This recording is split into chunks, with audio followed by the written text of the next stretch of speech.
When I was 6 years old, the doctor said my younger brother had kidney failure. From that day on, my meals consisted only of green vegetables and my mother said I had to keep my internal organs clean. She wanted me ready to save her precious treasure. The treasure was my brother. I was just a spare part. My mother never called my name. She called me number 2. Number 2, go to the room for your blood test now. Needles pierced my skin since I was a small child. I wasn't allowed to cry. It made my mother's head ache. My father just watched coldly while reading his newspaper. Do it for your brother, he would say. Just endure it. They never once asked me if it hurt. When I turned 18, others celebrated their adulthood. But my gift was a major surgery on a cold table. One of my kidneys was moved to my brother's body. When I woke up, I was in a completely empty room. They were all in the VIP room next door, cheering for him. Happy laughter echoed through the freezing walls. It felt like my existence ended on that operating table. My incision got infected. I had a very high fever. I whispered for my mother, but she only visited once. Don't be dramatic, she frowned. Your brother is weaker than you. After the hospital, they put me in the attic. It was burning hot in summer and freezing in winter. They hired the best tutors for my brother to study abroad. But I was forced to quit school to work for his medicine money. You owe him, Mother said. You stole his nutrients. It was the most ridiculous lie I had ever heard. 3 years later, my brother got sick again. This time, my mother's eyes began to look at me with hunger. She cooked me nutritious meals for the first time. I thought she had changed. I cried because I was moved. But that night, I heard her talking to my father through the door. We must fatten him up. If his marrow is bad, our son will die. My heart fell into an abyss and shattered into pieces. Her love was just to prepare a sacrificial lamb. I decided to run away on a night of heavy rain. But my father caught me at the bus station. He slapped me hard and pushed me into the mud. You animal! Your brother is dying and you want to run? They locked me in my room and bolted the door. They passed food through a small hole at the bottom. I screamed and begged, but no one answered. Only the sound of my mother praying for my brother. The surgery day finally arrived. I lay on the gurney, staring at the white ceiling. My brother lay next to me with a triumphant look. He whispered, "Brother, thanks for growing my marrow for me." He wasn't grateful. He thought it was his birthright. After the surgery, my health completely collapsed. I could no longer work to earn money for his medicine. Mother began to curse at me for being a useless burden. "Since you gave the marrow, why didn't you just die?" she said. My meals were reduced to moldy bread crusts.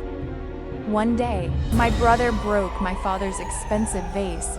He blamed me, saying I did it out of jealousy. Father didn't ask a word. He whipped me with his belt. My surgical wound tore open, soaking my shirt in blood. I looked into his eyes with no tears left to shed. "Father, have you ever seen me as a human being?" He sneered, "You are just a shadow of my real son." That night, I packed my few ragged clothes. I found a DNA test hidden in my father's drawer. The truth made me want to vomit on the spot. We were not brothers. We didn't even share the same blood. I was just a child kidnapped from an orphanage. Because my body was a perfect match for their son. They raised me like livestock for organ harvesting. Pure rage began to burn deep inside my chest. I burst into their bedroom holding that paper. Mother panicked and tore the document to pieces. "So so what? Your life was bought by us?" She laughed like a demon with a twisted face. I stepped back, knocking over a lit candle. The fire quickly caught the thick curtains. Instead of putting it out, I just watched it grow. Number 2, save your brother. He is sleeping upstairs, father screamed, pushing me toward the burning stairs. I smiled coldly. Save your own treasure yourself. I turned my back and walked out at the burning house. Behind me were my mother's terrified screams. I walked in the rain, blood still leaking from my wound. But for the first time, I felt truly free. I collapsed on the roadside as my vision blurred. Suddenly, a luxury car stopped right in front of me. An elegant woman rushed out, trembling with shock. She saw the star-shaped birthmark on my neck. "My son, I have finally found you." I fainted in the warm embrace I had always longed for. 5 years later, I returned to the city with a brand new name. I was now the sole heir of the powerful Lamb Group. I stood before a shack in the slums. A woman with burn scars was digging through the trash. It was my former mother. Beside her was a crippled young man, barely breathing. The precious son was now a miserable wreck. I stepped out of my car, my shoes spotless. She saw me, and hope flickered in her dull eyes. "Number 2? Is that you? Help your brother, he's dying." I looked at her with cold, empty eyes. "You have the wrong person. I am not number 2. My name is Lam Hong. I now own this entire district." Her filthy, trembling hands grabbed the hem of my pants. "No, that birthmark, you are that child from back then. Please, your brother needs a new kidney. Only you can save him." I burst into a dark, hollow laughter. "A new kidney? Are you still dreaming? You took my marrow when I was just a defenseless child. That was illegal. And I have all the evidence right here." My secretary stepped forward and handed me a thick file. It contained the fake medical records and the child trafficking papers. My father crawled out of the shack, looking 20 years older. He knelt in the mud. "My son, we raised you after all." "Raised me?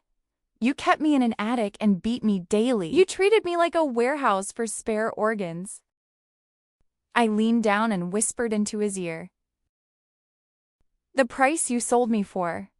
I will take it back with interest." Immediately, a group of police officers appeared behind me. "You are under arrest for kidnapping and child abuse." The woman wailed, clinging to the officer's legs. But her eyes were still only fixed on her dying son. "What about my son?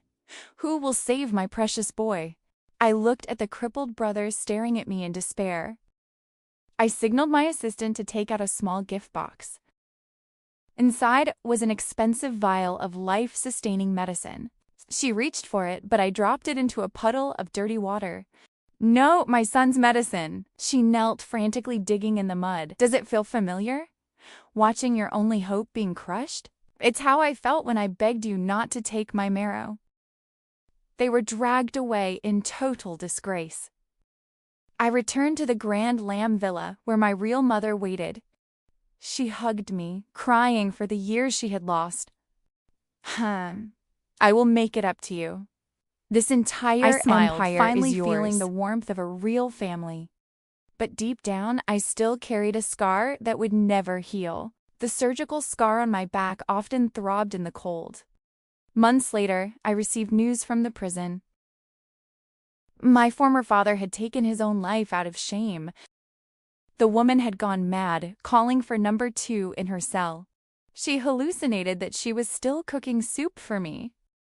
But the soup was actually just sewage and trash. As for the precious son, without care or medicine, he died alone in a charity hospital for the homeless. On the day he died, it rained just like the night I escaped. I visited his grave, holding only a single white rose. In the next life, be a normal person, not anyone's treasure. I turned to leave, my tall shadow stretching across the ground. At that moment, a young girl ran toward me, smiling brightly. It was my biological sister who had been searching for me. "Brother, Mother is waiting for us at home to celebrate." I stroked her hair, feeling a rare sense of peace. But just as I was about to get in the car, my phone rang. It was an unknown number. A mysterious man's voice answered. "Lam Hong? Did you think it was all over? Do you know why you were really kidnapped back then?" My hands tightened around the phone. My heart began to race. "Who are you?" I demanded. "I am the man who sold you to that family for $50,000. And the one who ordered me was your biological father." The world beneath my feet seemed to collapse once again. My real father? The man currently smiling at me? Why would he do that? To gain power? To hide a secret? Or was it something even more sinister? I looked at the magnificent Lamb mansion in the distance. It was no longer a safe haven. It was a den of vipers. I took a deep breath. My eyes became sharp, fine, and cold. If this world is full of lies, then I will become the cruelest devil to destroy them all. I didn't go home. I drove straight to an underground bar, a place where informants and criminals gathered. I needed to find that caller. I needed the truth of 20 years ago. At the bar, I met a woman named Scarlett. She was an information broker who knew every elite secret. "Want to know about the Lamb Heirs kidnapping? It's expensive." I threw a black card on the table. "Money is no object. Give me the truth." Scarlett leaned in and whispered into my ear. "Your father didn't want to hurt you. He did it to save you." "By selling me to organ harvesters?" I growled. "Yes, because if you stayed, your mother would have killed you." My head spun. My biological mother? The woman crying for me? Scarlett handed me an old, distorted recording. On it was my mother's voice, full of madness and hate. "This child isn't yours. He is the result of your humiliation. I will kill him. I will make you regret everything." I crushed the glass in my hand. Shards dug into my palm. My entire life had been a chess game for adults. No love, no redemption, only calculation and vengeance. I walked out of the bar into the cold night air. I looked at the star mark on my neck, a symbol of fate or a curse. Fine, if she wants to play a part, I will give her a show. I returned to the villa, acting as if nothing had happened. My mother ran to greet me with that same gentle smile. "You're home so late." I was worried, my son. The next morning, I met with my secretary, in secret. "Investigate the man from the recording," I ordered. I needed to know if I was truly a lamb or not. Scarlett sent me an old photo later that afternoon. It showed my mother with a man at a harbor. He had the same cold eyes that I see in the mirror. He was the rival my father had destroyed years ago. That was the evidence of her betrayal against the lambs. That is why she hated me since the day I was born. "Hong, come try on your suit for the gala, dear." Her voice echoed through the hallway, sweet and fake. I walked down and saw her holding a silk tie. "Mother, do you ever regret what happened back then?"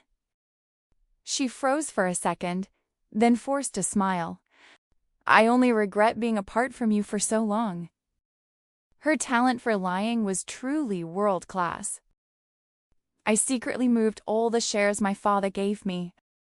I transferred them into an anonymous offshore account. I also met with the board members who hated her. "I will help you remove her," I told them. "But you must obey every command I give you." Finally, the night of the grand gala arrived. The city's elite gathered to see the returned heir. I appeared like a king, powerful and untouchable. Mother took my hand and led me to the stage. Today, my son officially takes over the Lamb Group. The crowd cheered, but I saw my father in the corner.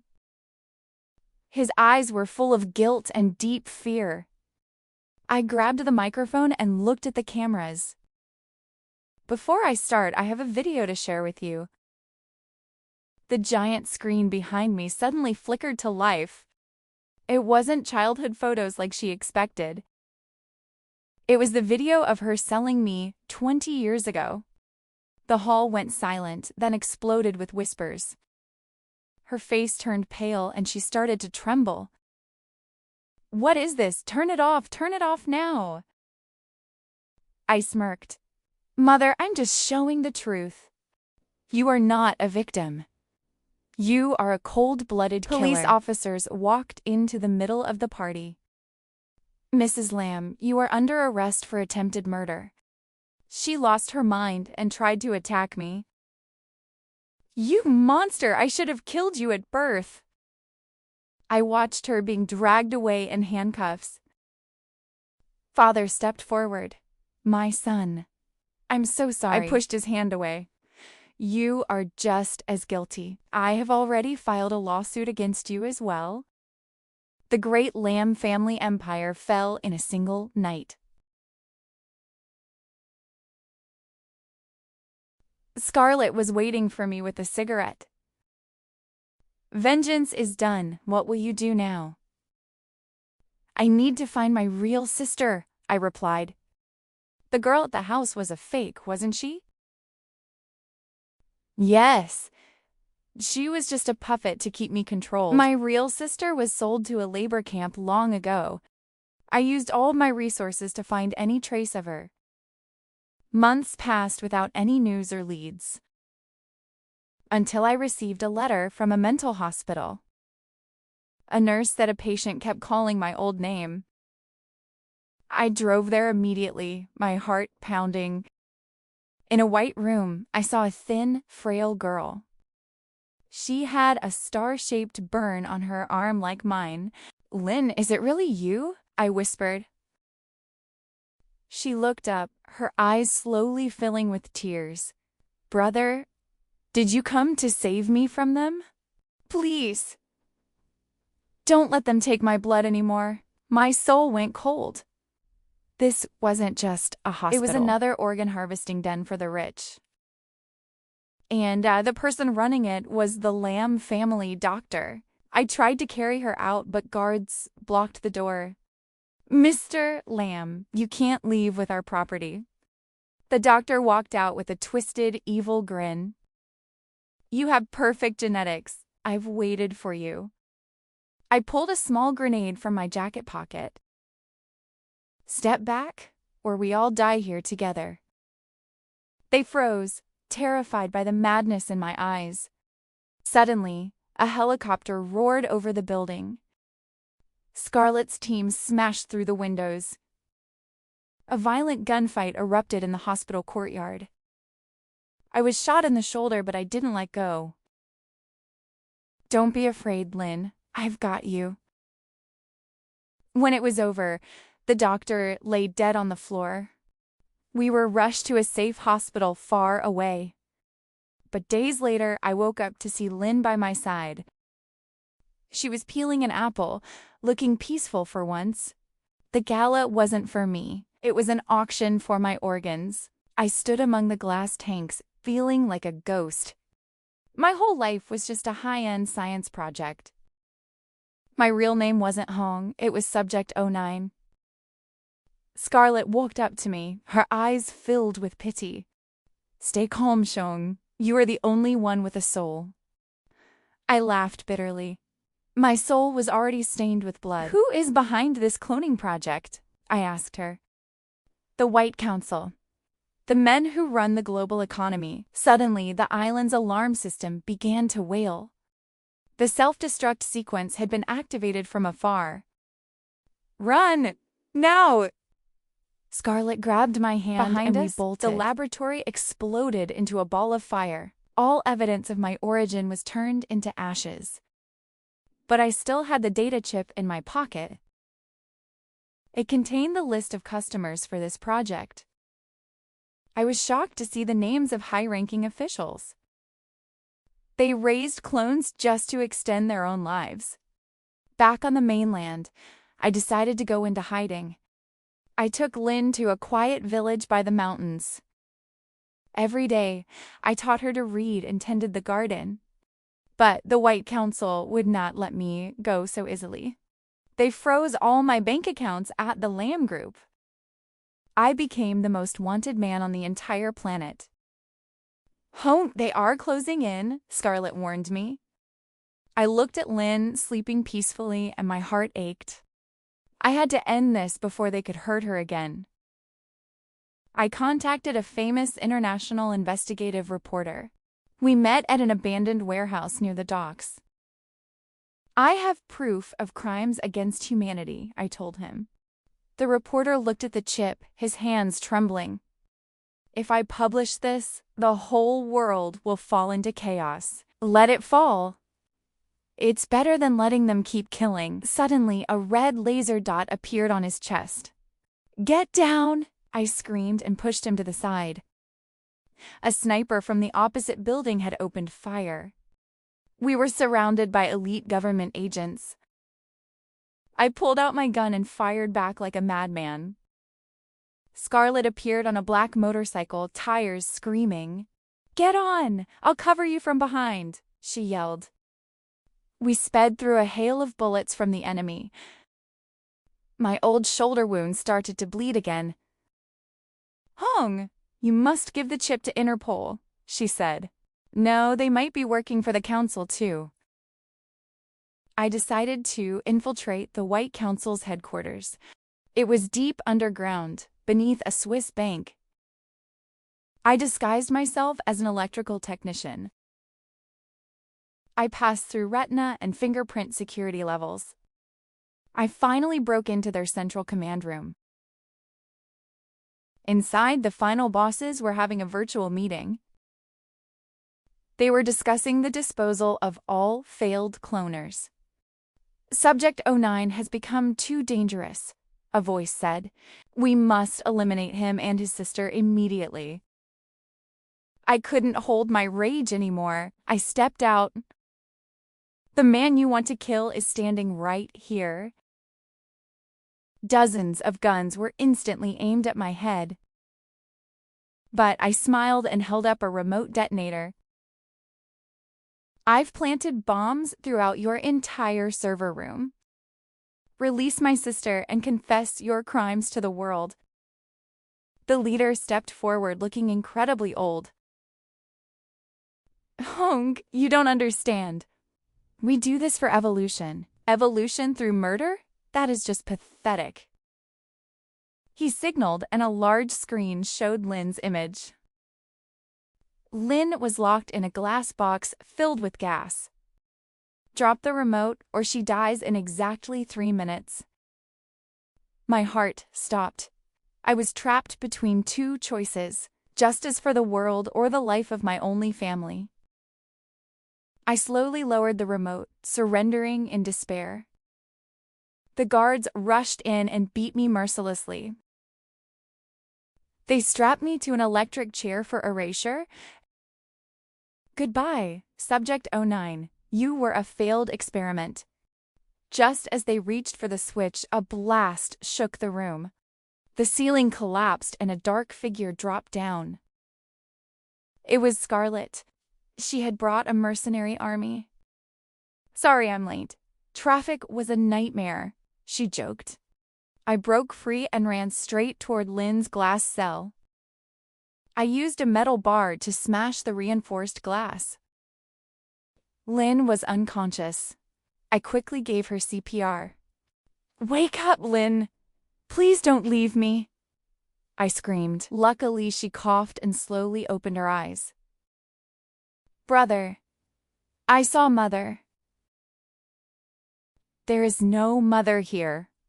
Only me. I've got you." I picked up a fallen gun and aimed it at his head. "It all ends here today." I pulled the trigger. The evil man fell and his secrets died with him. We escaped the bunker just before it collapsed forever. The morning sun rose, chasing away the darkness. The data chip had already been leaked to the internet. The whole world was horrified by the truth of the clones. Protests broke out everywhere demanding justice for us. Lynn and I were taken to a safe house in a new country. Here, we finally started a real, normal life. I was no longer a lamb heir or Subject 09. I was simply home big brother to Lynn. Scarlett still visits us from time to time. She has become a world-famous private investigator. "Hey, Hone, want to help me with a new case?" she asked. I looked at Lynn playing on the grass and smiled. "No thanks. I'm busy being a normal human being." The story ends, but our true journey has just begun.